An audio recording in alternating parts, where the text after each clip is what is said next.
Hello and welcome to episode 1 of season 1 of a brand new podcast, Tales from the Scrypt.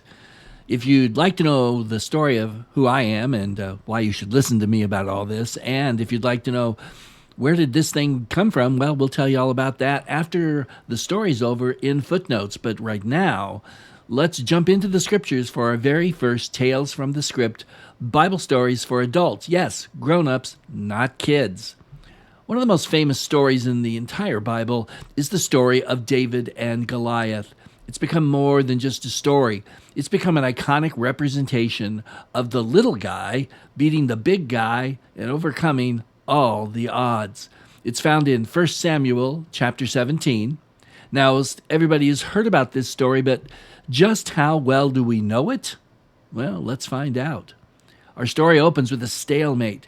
The army of Israel is facing off against the army of the Philistines. But there's no fighting, because as happened in those ancient times, a challenge to single combat had been issued. The champion of the Philistines, Goliath of Gath, and there's Gath for you, had challenged anyone from the Israelite army to face him in armed combat. For days he would come out, bellow his challenge, mock Israel and their God, and then retire satisfied that no one would ever dare challenge him. Now Goliath was a big man.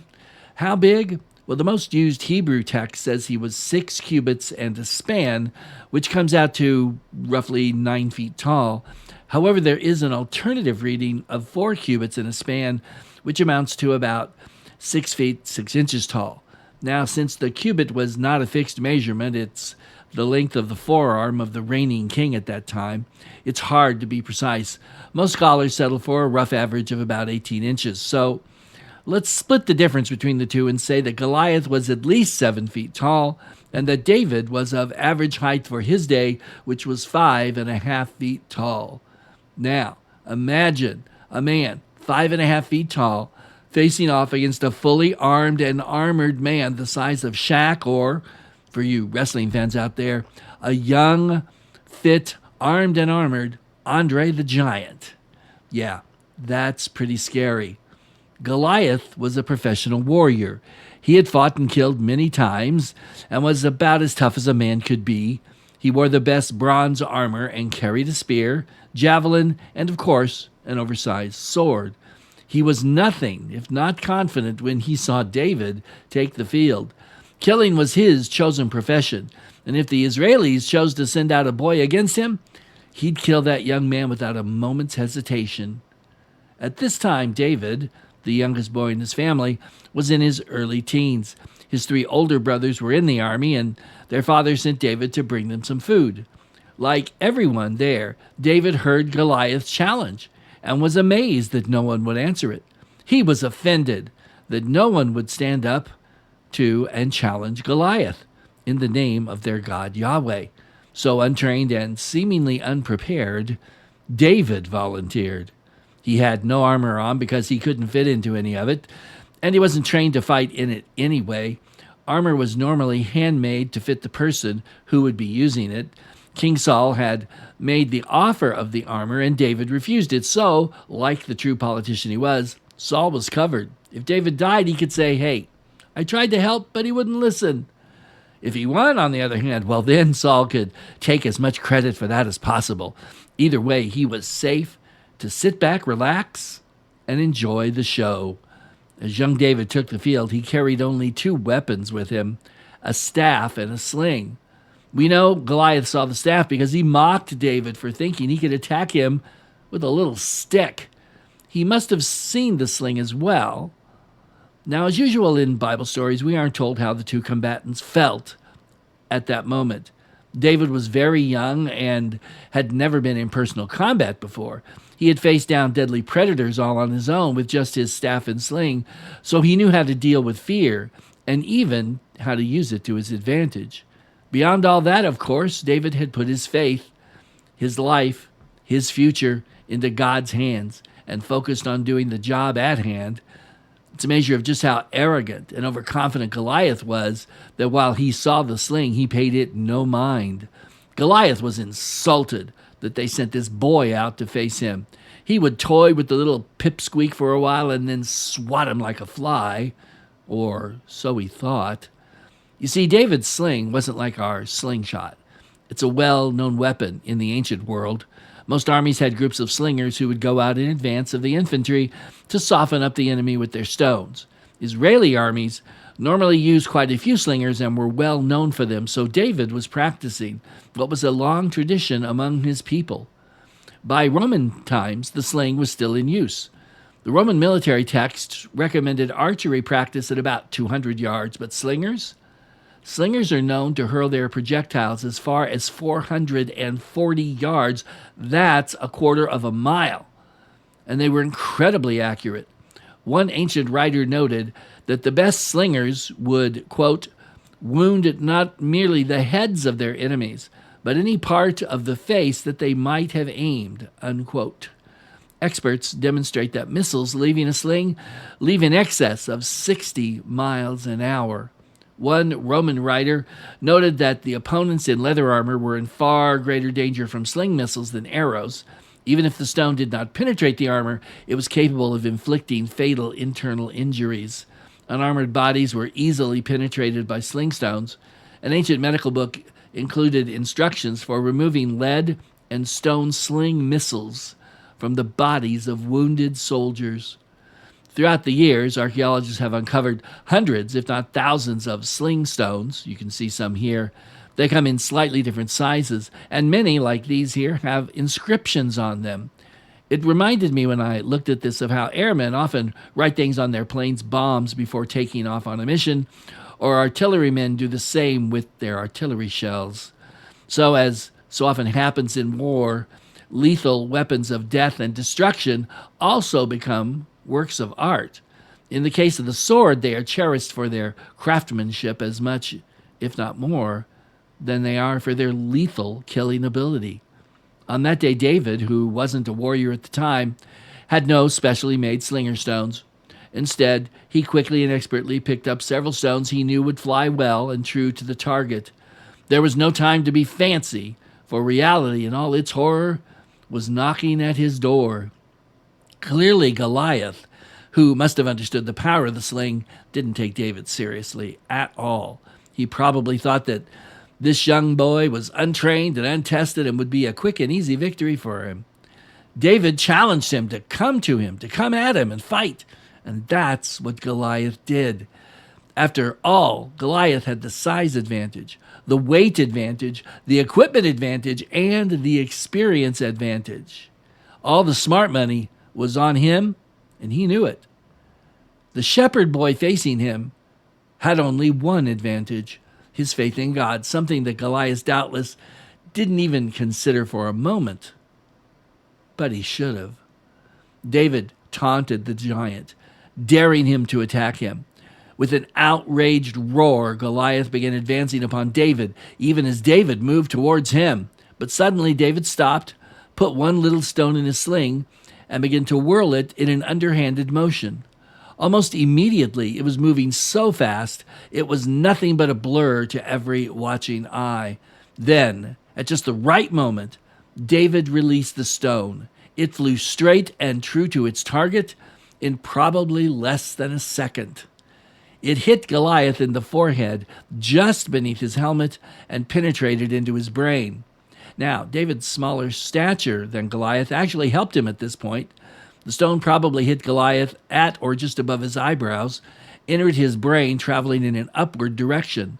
The small, smooth stone would have slashed through the brain quickly, and then when it tried to exit the skull, it impacted on Goliath's helmet, and either stopped there or, worse for Goliath, bounced back a bit.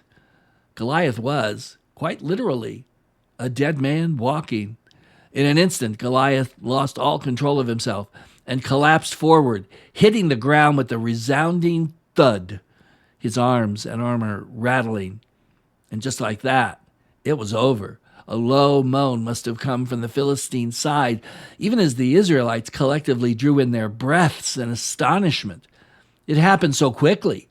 Many of the onlookers must have done double or even triple takes, rubbing their eyes to make sure that they had saw what they thought they saw.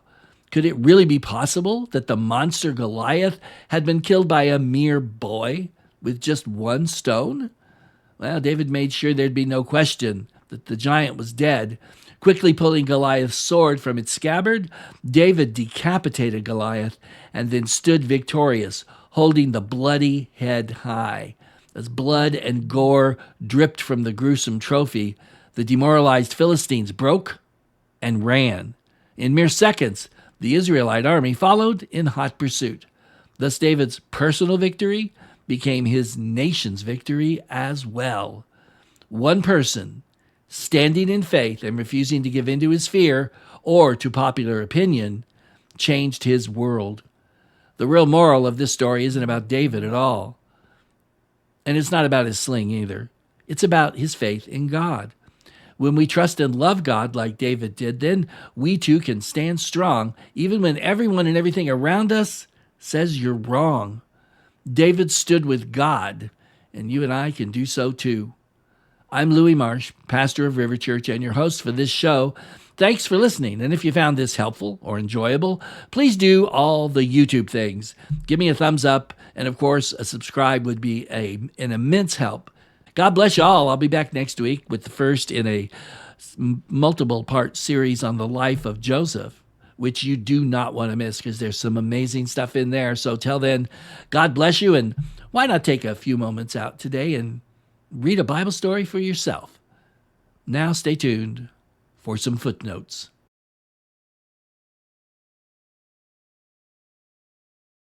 Hey everybody, and welcome to Footnotes. I'm Louis Marsh. I'm the senior pastor of River Church, and as of the time of this recording, believe it or not, and looking at my face, and you probably can, I've been in the ministry now for over 50 years, just over 50 years. I accepted Christ in high school. I went to Pacific Christian College, which is now called Hope International University, so there you go. And I have a 4-year degree, that's all. I don't have a master's, and I don't have a doctorate, but I've got half a century of work, so that should count for something. And that covers sort of the spiritual side of things. You might say, why should you listen to me talk about the Bible? Well, I've done tons of research and study on the Bible. I've been blessed to travel overseas and minister in a lot of different places. 2 years ago, I actually got to go to Turkey and see the 7 churches of Revelation, or the towns in which they were in. The churches themselves obviously are not there anymore. And this year I'm going to get to go to Greece and do some research there. So I'm very excited about all that. The radio history end of all this, though, is kind of interesting. So it was in around 2015 that I was asked to jump in and do some substitute work for a friend of mine named Bill Risen. Bill, great guy, veteran, and he had been doing a show on our local radio station. He needed a little help, so I said, sure, I'd be happy to do that. Now, Bill, as like I said, was an Army veteran. My father, Dan Marsh, was a World War II veteran. He was in the Marine Corps. He was in the 4th Raider Battalion at the start of the war when the Marine Corps folded the Raiders up and canceled them. He, like most of the Raiders, ended up in the 4th Marine Regiment, fought through the rest of the war, ended up in the 4th Marine Regiment, 6th Marine Division on Okinawa, came home, met my mom, got married, started having children. Not me, I'm the baby. I came afterwards. And then the Korean War started, and he got called up, of course. So when he got home from that, after a year, of almost an entire year of being over there, including being part of the Chosin Reservoir campaign, he settled in again, and guess what? I popped out and came along. Bill was running for sheriff, which is why he needed the time off, because he couldn't do that and be on the radio at the same time because of the equal time laws. So he stepped out. I stepped in. I was doing the show, and then he won the election, and it was time for him to take the show back over. So I said, okay, and then I figured that was that. However, much to my surprise, the station's owner, Keith Douglas, and his wife Juanita, who also, she was sort of the brains of the outfit, you might say. Sorry, Keith. They enjoyed what I did, and they asked me if I'd be interested in doing another show. And here's the embarrassing part. I remember him asking me that, and I was like, sure, what do you want me to do? And he said, well, what do you want to do? And I, the pastor, am standing there going, duh. And He, the radio guy, came up with the idea of me doing stories from the Bible, which I thought was great. And I said yes. I couldn't think of a really good title. Put out the idea on Facebook, and a good friend of mine came up with Tales from the Scrypt. I'm pretty sure she wants to remain anonymous, but if you see this and you'd like credit, I will be happy to give it to you because you deserve it. The kicker to all this is that after a couple of years, Bill had to move on. And so Keith asked me if I'd like to take the Ultimate Sacrifice back over. And I said, sure. And I was thinking, oh man, two shows in a week, that's a lot of work. But that's what we did. And so that ran until the end of 2024 when Keith and Juanita finally sold the radio station and retired. It shut down. And so ended my first run with Tales from the Scrypt and the Ultimate Sacrifice. But the end is not yet. Now, it's taken me a lot longer than I expected. But here I am doing two shows again in a different format here on YouTube. And this time we're going to be bigger and hopefully better than ever. And this time we're going to do it with seasons so I can get a break every now and then to catch my breath. So what we're going to do is this. I'm planning on doing one season this year in 2025 as an experiment. So this is all up for grabs. I'm looking for a lot of input from people as well as just myself looking at the show and deciding how I want to structure it and, do it. And then hopefully, God willing, in 2026, I'm hoping to do 3 seasons, which would be, like I said, 13 weeks or about 3 months each, with about a month off in between. Now, whether I can keep up with the schedule, I don't know, but I'm going to try. And each show here of Tales from the Scrypt, now I have a couple different ways I do some of the stories. Some are a little more dramatized than others. Some of them I do a first-person point of view from the character's point of view. Others I'll do other things.